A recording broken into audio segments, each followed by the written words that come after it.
My in-laws left a note on my 11-year-old's bedroom door. "We gave your dog away. Your cousin didn't want it around. Don't make a scene." She showed it to me, crying. I didn't cry. I did this. The next morning, they got a knock at the door and started screaming. By the time I got home from work, I could tell Sophie had been crying for a long time. Her eyes were swollen and red, and her nose was pink and raw. She was waiting for me in the hallway, still in her school clothes, hands clenched into fists at her sides. "Mom," she said. Her voice came out hoarse. "You have to see this." My heart dropped. "What happened?" She didn't answer. She just turned and walked toward her room. I followed. There was a sheet of paper taped to her bedroom door. White printer paper, black marker, big block letters pressed hard enough to dent. "We gave your dog away. Your cousin didn't want it around. Don't make a scene." For a second, the words didn't make sense. They just sat there like a bad joke with no punchline. Then my brain caught up. My chest went cold. I pulled the paper off the door and opened it, as if there might be some softer version written on the back. There wasn't. "Where's Sadie?" I asked. Sophie's face crumpled. "She's gone," she said, and the word broke in the middle. "Her bed is gone. Her bowls are gone. Her toys. Everything. I came home and—" She stopped, sucking in a shaky breath. "They said she's not coming back." Sadie wasn't just a dog. She was a small red and white spaniel mix with long, silky ears that Sophie used to braid when she was little. She had one cloudy eye and a soft, careful way of moving, like she never wanted to bump into anyone. Sophie used to say Sadie understood her better than people did. And honestly, some days that felt true. They'd grown up side by side. Bedtime stories, backyard adventures, storm night cuddles. A kid and her dog in that quiet, unspoken way that feels more like family than half the people you share a house with. Losing Sadie wasn't losing a pet. It was losing the one creature Sophie trusted completely. I stepped into her room. The corner where Sadie's bed had been was empty. The little metal bowls we kept beside the dresser were gone, leaving faint circles on the floor. The worn rope toy that had lived under the desk was missing. The whole room looked wrong, like a staged version of Sophie's life, where someone had quietly erased the one living thing that made the noise bearable. I turned back to her. "Where were you when you found this?" "I came home from school and it was there," she said. "Grandma was in the kitchen. She said, 'We did what we had to do.'" Her voice slid into Brenda's clipped tone. "Don't you dare start crying about it, young lady. It's just a dog." Sophie choked on a sob. "She said if I made a scene, I'd go to my room without dinner, but Sadie's not here, so—" I pulled her into my arms before she could finish that sentence. She shook against me, hot tears soaking into my work shirt. She smelled like school and salt and the faint dog shampoo that never quite left our clothes. "It's okay," I lied into her hair. "I've got you." I didn't say, "It's just a dog." I didn't say, "We'll get another one." I just held her until the worst of the shaking passed. "Go sit on my bed, okay?" I said quietly. "Take your pillow. I'm going to talk to them." She nodded without looking at me and shuffled down the hall, wiping her nose with the back of her hand. I looked at the note again, at the part about Sophie's cousin Madison, at the last line. "Don't make a scene." "Right." I went downstairs. My mother-in-law Brenda and my father-in-law Gordon were at the kitchen table. Brenda had a cup of tea. Gordon had the newspaper spread open. They didn't look surprised to see me. "Elena," Brenda said, like I'd just come in from the grocery store. "You're home early." "Where is she?" I asked. Brenda tilted her head. "Who?" "Sadie. Our dog," I said. "Where is Sadie?" Gordon folded the paper with a sigh. "We found her a new home," he said. Some nice people from church. It was time. No, it wasn't, I said. Brenda rolled her eyes. We've talked about this. Madison doesn't like that dog. She's afraid of it. She told us she didn't want to come over anymore. What were we supposed to do? Lose our granddaughter because you insist on keeping an animal in the house? You have 2 granddaughters, I said. Brenda's mouth pinched. You know what I mean. Where does this nice family live? I asked. What are their names? That's none of your concern, Gordon said. We handled it. You should be thanking us. Less hair in the house, less smell, less responsibility for you. She wasn't your responsibility, I said. She was my daughter's dog. It's our house, Gordon said, like he was spelling it out for a slow child. We make the rules here. This isn't a rule, I said. It's theft. Brenda slammed her cup down hard enough that tea sloshed onto the saucer. Oh, for heaven's sake, you're being ridiculous. We rehomed a dog. Yeah, that's it. Children come first. Your daughter will be fine. She's old enough to understand that the world doesn't revolve around her feelings. She's 11, I said. And very sensitive, Brenda said pointedly. You've made her that way. I stared at them. There was a buzzing in my ears, but my voice stayed flat. You left a note on her door, I said. You didn't even look her in the eye. We knew you'd blow it out of proportion, Gordon said. We didn't want a scene. There it was, the math, laid out on the table. Madison's comfort on one side, my mother's dog and my daughter's grief on the other. The people who took Sadie, I said. Did you tell them she wasn't yours to give? Gordon's jaw clenched. He didn't answer. Brenda stood up and started stacking plates that didn't need stacking. We're not having this argument, she said. The decision is made. You can either accept it and help Sophie move on, or you can keep stirring her up and make this harder than it needs to be. I looked at her, at him, at the kitchen where I'd spent years cooking and cleaning and swallowing small insults in exchange for a roof over our heads. Okay, I said. Brenda relaxed, just slightly. Good. I'm glad you're being sensible. I walked out without another word. Upstairs, Sophie was sitting on our bed, clutching Sadie's old collar so tightly her knuckles were white. The little brass tag with my mother's number, now crossed out and replaced with ours, glinted in the lamplight. She's not coming back, is she? Sophie asked. They won't tell me where she is, I said. Yet. Sophie's eyes filled again. Grandma said if I cry about it, I'm being selfish, she whispered.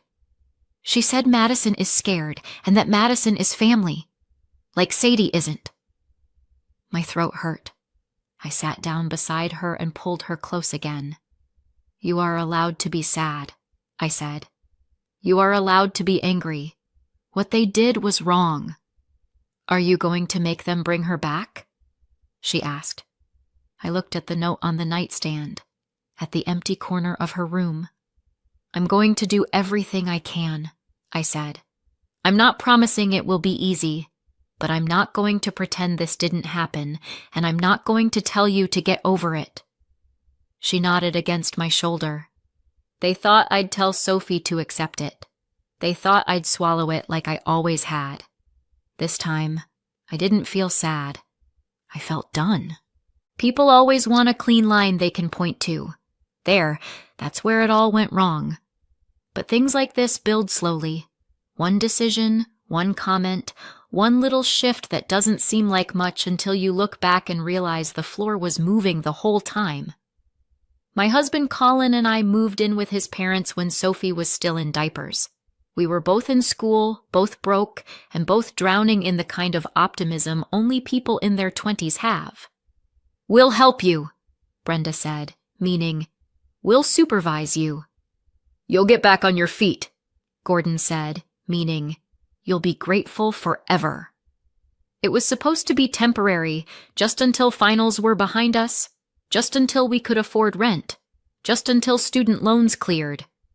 Just until became, why don't you stay a little longer? And before I knew it, 5 years had passed. We had money by then. Colin had a solid job. I had stable hours. We could have afforded our own place easily, but every time I brought it up, Brenda found a new way to twist the knife. "Oh, Elena," she'd say, "it's sweet you think you manage better on your own. You're not ready. Not with your background." Background meaning not as polished as my sister-in-law Alicia, not from a family they approved of. And Colin, sweet, conflict-avoidant Colin, said, "Maybe 1 more year," because keeping peace with his parents was easier than disappointing them. He didn't see it yet. He didn't see that we weren't living with his parents anymore. We were living under them. We paid the grocery bills. We paid the electric bill. We paid a chunk of the mortgage every month because interest went up. Colin fixed whatever broke. I cleaned and cooked and ran errands because Brenda always had a headache or a long day. And still, every time something didn't go their way, Gordon would remind us, "This is our house." As if we lived here on luck, not labor. Then there was Alicia. Alicia floated into the house like royalty. Long hair, perfect makeup, high heels clacking across the floor like applause. She always had stories about her job, her workout group, her new friends. Brenda stared at her like she invented oxygen. And behind her came Madison. If Alicia was royalty, Madison was the heir. 11 going on 30, always with a fresh manicure and an opinion about everyone else's life. Brenda adored her. Gordon catered to her. Madison would sneeze and Brenda would bring tissues on a silver platter. Meanwhile, Sophie could cough blood and Brenda would say, "She should drink more water." The favoritism wasn't subtle. When Madison visited, the whole house shifted. Brenda cooked her favorites. Gordon changed the TV to whatever she wanted. If Madison didn't like a blanket on the couch, Brenda removed it. If Sophie didn't like something, "She's old enough to adjust," Brenda said. "Don't indulge her." For Sophie's birthdays, we got a store cake. For Madison's, Brenda hired a clown, ordered catering, and filled the yard with balloons. "It's just a bigger family this year," she insisted. "Don't be jealous, Sophie. It's not attractive." And then there was Sadie. Sadie belonged to my mother first. She wasn't a puppy when I got her. She was already trained, already steady. My mother had vision problems and some mobility trouble, so Sadie learned to help her. Not through some fancy agency. My uncle hired a private trainer, and Sadie took to it like she'd been born for the job. She knew how to guide around obstacles, how to fetch dropped items, how to sense panic rising and ground a person just by pressing against them. When my mother died, Sadie sat by the door for 2 days. When she finally came with me, she walked straight into Sophie's room and lay down next to her crib. And that was that. Sophie had a dog, and the dog had a child. They grew up together, literally. And when Sophie was 3, Sadie saved her life. It wasn't dramatic like a movie. No fireball or collapsing building. Just Sophie climbing up on a toy box she shouldn't have, reaching for something, losing her balance. I was across the room folding laundry. I couldn't get there in time. Sadie did. She wedged herself under Sophie just enough to break the fall. Sophie hit carpet instead of the corner of the dresser. No stitches, no ambulance. Just a bruise, a scared kid, and a dog who stood guard over her the rest of the afternoon, like she was afraid the universe might take a second swing. Sophie never forgot that. Neither did I. But Brenda did. She hated dogs inside houses. They smell. She hated fur. It floats. She hated Sadie's bed in Sophie's room. "This isn't a barn." And then Madison started complaining. "That dog looks at me weird," Madison said one day, standing in the hallway. "She's blind in one eye," I said. "She's not staring. She's trying to figure out who's in front of her." Well, it creeps me out, Madison said. I don't want to come over if she's here. Brenda acted like Madison had made a proclamation from the throne. We'll figure something out, sweetheart, she cooed, brushing Madison's hair off her shoulder. You shouldn't feel unsafe in Grandma's house. Unsafe. From Sadie, who tripped over dust bunnies. I tried compromise after compromise. I offered to keep Sadie upstairs during their visits. I offered to crate her for short periods. I offered to take her out for long walks when Alicia and Madison came over. Not enough, Brenda said. Madison shouldn't have to worry. Children come first, Elena. By children, she meant one. Sophie noticed. Of course she noticed. Kids always do. When she asked why Madison got special cupcakes and she didn't, Brenda told her, because Madison is younger, sweetheart. You're the big girl. Big girls don't get jealous. Madison is 4 months younger. When she asked why Madison got the big present at Christmas, Brenda said, You understand sharing better, don't you? Madison needs the encouragement. And every time Sadie wandered into the room, Madison shrieked like she was being chased. One afternoon, when Madison refused to come inside because Sadie was sleeping on her cushion, Brenda said loudly, This dog is ruining family time. I said quietly, She's family too. Brenda looked at me with pity disguised as patience. It's just a dog, she said. Sophie was standing behind me when she heard that. She didn't say anything. She just knelt beside Sadie and buried her face in her fur. The older Sophie got, the more obvious it became. Sadie wasn't just a dog. She was the last piece of my mother. She was Sophie's anchor. She was the one creature in the house who never made Sophie feel like a guest in her own life. Brenda and Gordon hated that. They didn't want sentimental attachments getting in the way of their version of order, their version of family, their version of who deserved what. And they especially didn't want anything getting in the way of Madison. I should have seen the dog thing coming, but you never expect people to do the exact thing you told them would break your child's heart. And then the note happened, and suddenly everything made sense. The comments, the complaints, the sighs, the whispers, the children come first speeches. They hadn't snapped. They'd planned. And they'd chosen exactly which child came first. The morning after the note, the house felt like it was holding its breath. I called in sick before I even brushed my teeth. Family emergency, I said, and hung up before anyone could ask a question. Sophie wasn't going to school. She looked like she hadn't slept at all, and Sadie's collar was still clutched in her fist like she thought it might disappear too if she let go. Gordon left for work like he hadn't wrecked a child the day before. Brenda stayed in the kitchen making noise with the dishes, her usual signal that she was busy and couldn't possibly be questioned. Colin sat at the table with a mug of cold coffee. His eyes were on the hardwood floor. He looked sick. I set the note between us. I'm asking one more time, I said. Where is Sadie? Brenda didn't even turn. We told you. A nice family from church. A yard. Space. She'll be better off.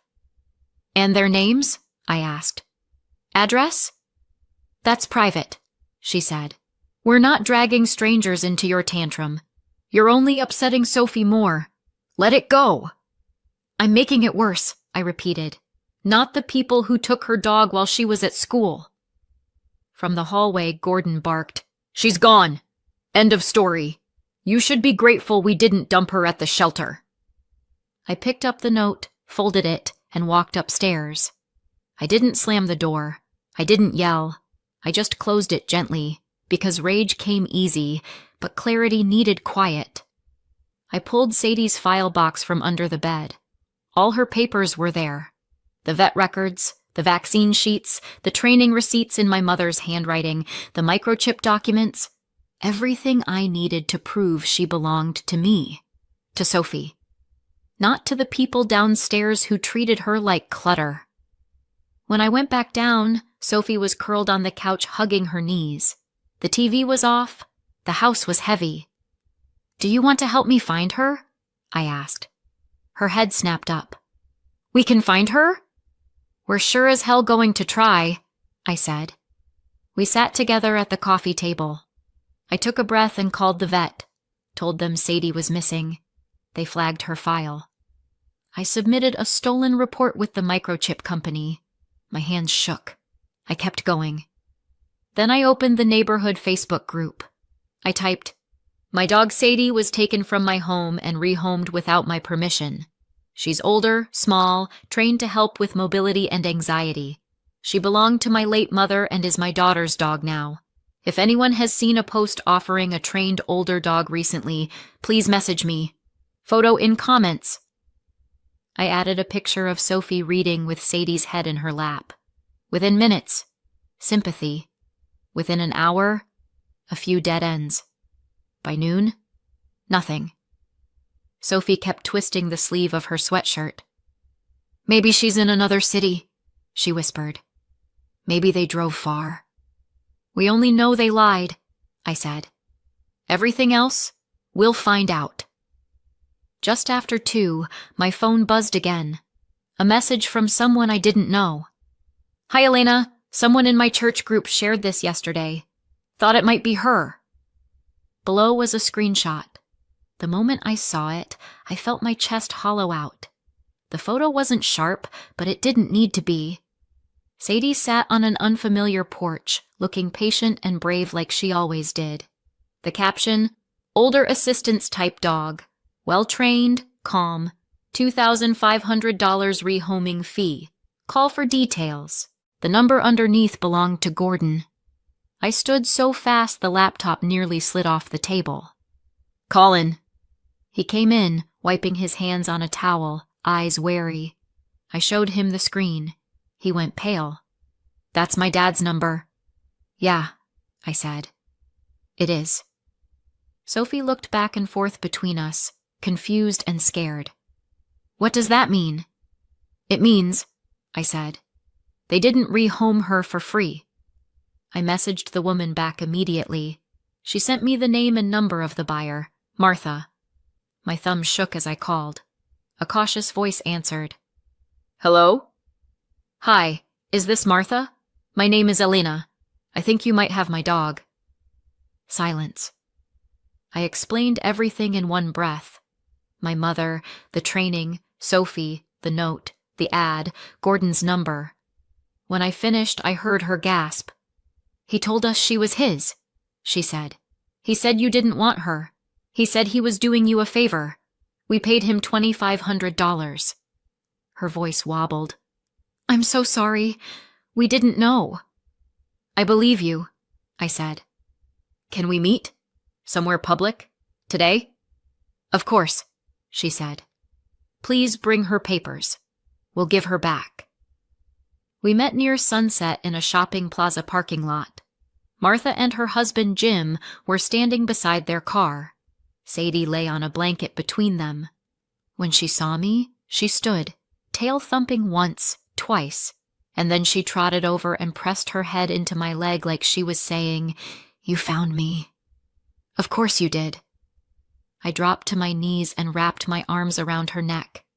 Sophie fell beside me, sobbing into Sadie's fur. Martha handed me the file folder. Jim swore quietly at the screenshot on my phone. They apologized. They promised to file their own complaint. On the way home, Sadie stretched across the back seat with her head in Sophie's lap. Sophie kept one hand on her collar like she was anchoring the world. Colin drove in silence, his jaw tight. "They sold her," he said finally. "My parents sold your mother's dog." "They did," I said. "I kept telling myself they were strict," he murmured. "But this is something else." He looked at me, and for the first time in years, I saw him see his parents clearly. "We're leaving," he said. No hesitation. "We should have left a long time ago." When we got home, I tucked Sophie into bed with Sadie curled beside her. Then I went straight to the police station. I gave them everything. The note, the ad, the screenshot, the buyer's statement, the papers proving Sadie was mine. The officer typed for a long time. Then he said, "We'll follow up." When I walked back into the house, Colin was at the table with a notepad. "We can afford to move," he said. "I don't want to stay here another day longer than we have to," I said. He nodded. "Tomorrow, we pack." And just like that, the fear I'd carried for years, of rocking the boat, of upsetting them, of being difficult, cracked open and slid off my shoulders. Brenda and Gordon went to bed that night smug and satisfied, thinking the house was quiet again. For the first time in a long time, I wasn't the one lying awake wondering what they'd do next. I already knew. The knock came the next morning just after 9. I was at the kitchen table with a mug of coffee that had already gone lukewarm. Sophie sat across from me, poking at a slice of toast. Sadie was under the table, pressed against my feet. Upstairs, Colin was packing books into boxes. Down the hall, I could hear Brenda moving around in the living room, the murmur of the morning news drifting through. Then, 3 hard knocks on the front door. Not a neighbor knock, not a delivery. Gordon muttered something and got up. I heard his slippers shuffle across the hardwood. The door opened. "Morning, sir," a man's voice said. Calm. Official. "Are you Gordon Thompson?" "Yes," Gordon said. "Who wants to know?" "This is Officer Green with Town Police," the man replied. "We're here to follow up on a report about a dog that was taken from this address and sold. May we come in?" Silence. The kind that fills your ears. "What?" Gordon said. "That's ridiculous. It was just a family thing. Who called you?" "We'll explain," a second voice said. A woman this time, steady but not unkind.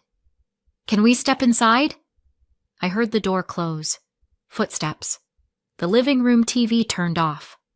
Sadie lifted her head and huffed. "Stay," I whispered, mostly to myself. I couldn't hear every word, but some sentences carried down the hallway. "Advertisement posted from this number.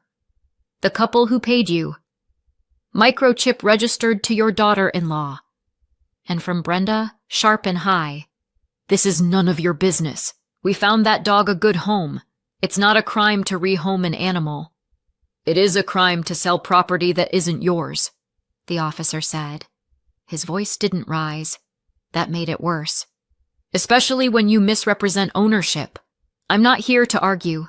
I'm here to document what happened and explain the legal consequences." Sophie's eyes were wide. "Is Grandpa going to jail?" she whispered. "No," I said. "Probably not. But for the first time, someone is telling him he can't just do whatever he wants." She nodded slowly. A few minutes later, footsteps came toward the kitchen. I straightened in my chair. The officers appeared in the doorway first. A tall man, a shorter woman with her hair in a bun, both in uniform. Their eyes flicked over me, over Sophie, over Sadie at my feet. "Elena?" the woman asked. "Yes," I said. "Thank you for coming in last night," she said. "We've spoken with your in-laws. We'll file our report and the prosecutor will determine how to proceed. At a minimum, they'll be required to repay the buyers and may face fines. If this moves forward, you'll get a letter." "Understood," I said. The man nodded. "We're sorry this happened," he said. "You did the right thing. Reporting it." They left. The front door shut. The house was too quiet for 3 full seconds. Then Brenda and Gordon came into the kitchen. Gordon's face was red. Brenda's was white. "How could you do this?" Brenda hissed. "You called the police on us." "I reported a theft," I said. "They decided to investigate it." "You're destroying this family over a dog," she said. "Over a dog, Elena? Do you hear yourself?" "I hear you," I said. I also heard you tell my daughter not to make a scene when you ripped away the last thing she had from my mother. I heard you tell me it was just a dog and that Madison's feelings mattered more. I heard you lie to strangers for $2,500. That money was for this house, Gordon snapped. For bills, for repairs. You have no idea what it takes to keep this place going. I do, I said. I've been paying for it with you. He opened his mouth, closed it. The muscle in his jaw jumped. Brenda jabbed a finger toward Sadie. She's here now, she said. What more do you want? You got your way. Why drag the law into it? You think neighbors aren't going to talk? You think we aren't going to hear about this at church? For once, I said, you get to worry about what other people think. Not me. You're ungrateful, Gordon said. We took you in when you had nothing. We gave you a place to live. We helped raise your child. You also taught her that in this house, she comes second, I said. I'm not letting that lesson sink in any deeper. At that moment, Colin came down the stairs carrying a box of books. He stopped in the doorway, taking in the scene. Mom. Dad, he said. His voice was flat in a way I'd never heard before. Enough. Brenda turned to him like she'd been waiting for backup. Tell her she's gone too far, she said. Tell her you won't stand for this. You are our son. I am, he said. And that's exactly why I'm not pretending this is okay. She froze. You lied, he said quietly. You took Sadie while we were out. You sold her. You told strangers we didn't want her. You watched Sophie come home and find a note on her door instead of a dog. You knew what that dog meant to us, and you told us to let it go. We were going to talk about it, Brenda protested. We were going to work something out. No, Colin said. You were hoping Elena would cry, calm down, and move on like always. And when she didn't, you got caught. Gordon snorted. So what? You're moving out in a huff? Where will you go? You can't afford... We can, Colin said. We've run the numbers. We'll manage. And at least when we pay rent, the landlord won't sell our dog. Brenda flinched like he'd slapped her. You are really going to walk out on us? She whispered. We're not walking out, I said. We're walking away. There's a difference. We're your parents, Gordon said. You had a chance to be my family's safe place. You chose to be the opposite. He picked up the box again. We'll be out by the end of the month, he said. We won't be paying your bills anymore. We won't be your backup plan. Brenda sat down hard in a chair. They didn't say anything to that. They slammed cupboards louder that week. They muttered about people who don't appreciate what they have. But they didn't apologize. They didn't mention Sadie. They never said the word sorry out loud. It didn't matter anymore. We found a small 2-bedroom apartment across town. Nothing fancy, but the lease had our names on it and no one else's. On the last night in the old house, Sophie stood in her empty room and looked around. I'm not going to miss it, she announced. What about the tree in the yard? I asked. And your pink curtains? We can plant a new tree, she said. We can get new curtains. It's not worth Sadie. She wasn't wrong. A year later, it's amazing how far the fallout reached. Once the police finished their investigation, Brenda and Gordon walked away with a small but permanent criminal record for theft and fraud. They had to repay all $2,500 to Martha and Jim, plus fines and fees they definitely weren't prepared for. Without our money and Colin's repair work, the house became too heavy to hold up. 6 months after we moved out, the for sale sign went up. They ended up in a cramped rental on the edge of town. Madison stopped visiting when she saw there was no yard, no extra bedroom, no reason to perform. For the first time, Brenda and Gordon learned what it felt like not to be the center of their own little universe. People tell me they still argue about it. Maybe we shouldn't have gotten rid of that dog, Gordon mutters. as if Sadie was a bad investment, not a life they tore out of my daughter's hands. Still no apology, not one word. Meanwhile, Sophie and Sadie are thriving. Our home is peaceful, quiet. Ours. So what do you think? Did we go too far or not far enough? Let us know in the comments and subscribe for more.